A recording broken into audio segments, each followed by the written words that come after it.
Imagine a man poling a kayak down a placid river. Sleek office buildings of glass catch the morning light. Sleek office buildings of steel catch the morning light. A lush green space unfolds on the opposite bank, quiet except for the rhythmic dip of his paddle. This is not a scene from Austin. This is not a scene from Portland. This is the heart of Oklahoma City, often pictured only through a lens of dust and history. It is a city that moves with a gentle current, one that has learned to flow around its obstacles and carve a new path forward. A quiet truth, surprising transformations from day one. The city's origin story is sudden, explosive creation. April 22nd, 1889, a cannon fired at high noon. The signal for the land run, a frantic race for territory. Tens of thousands of settlers stampede across the plains, settlers on horseback, settlers in wagons. By sunset, a tent city of 10,000 people stood where prairie grass had been that morning. Raw urgency, survival, a chaotic burst of hope and ambition, not slow organic growth, deliberate acts of will and reinvention.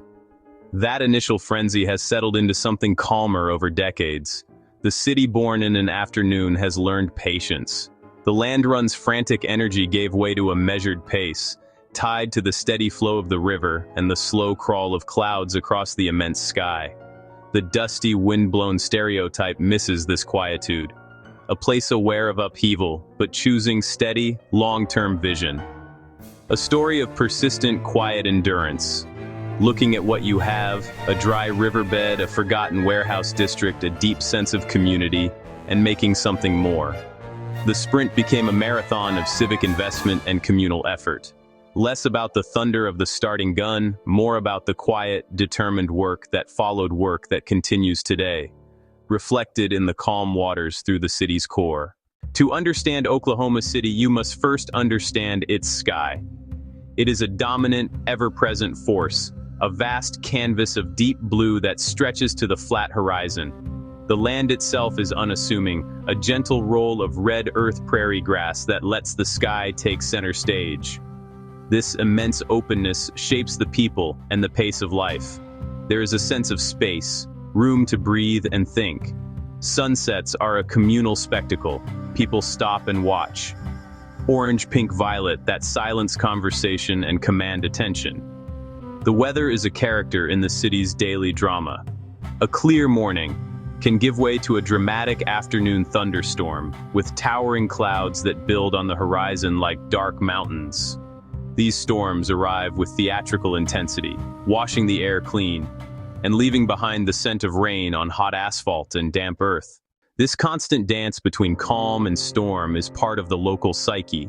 It teaches resilience and acceptance of powerful forces beyond one's control. People watch the sky for beauty and for information, reading clouds with practical knowledge.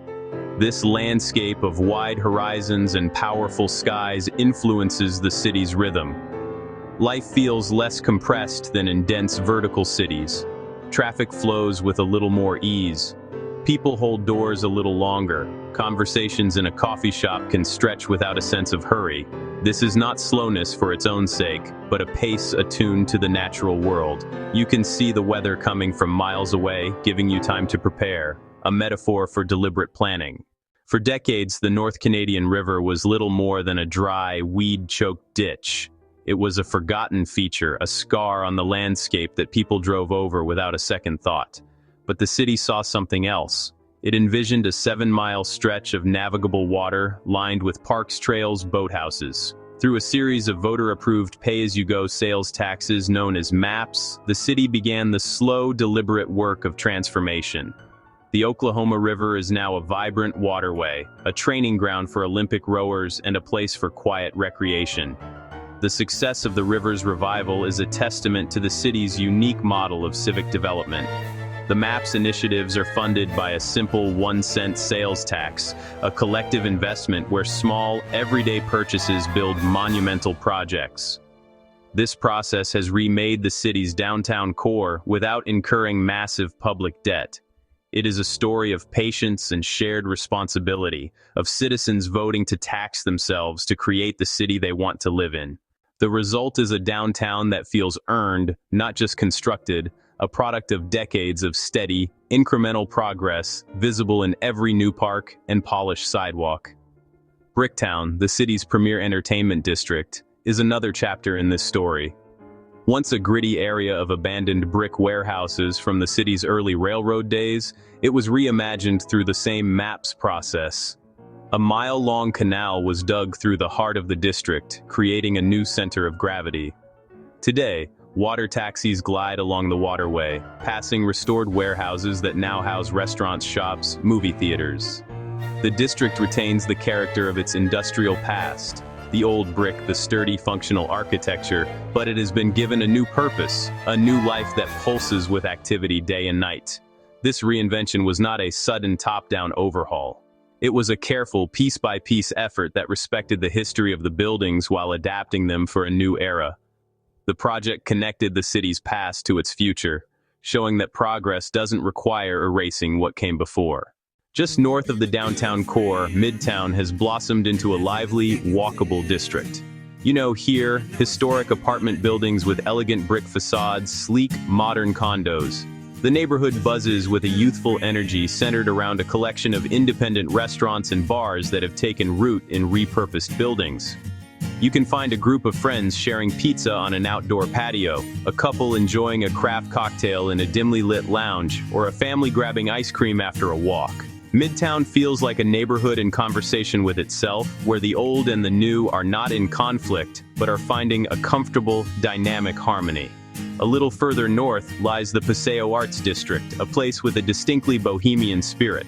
This enclave, with its curving stucco buildings and clay tile roofs, feels like a small Spanish village dropped onto the Oklahoma prairie.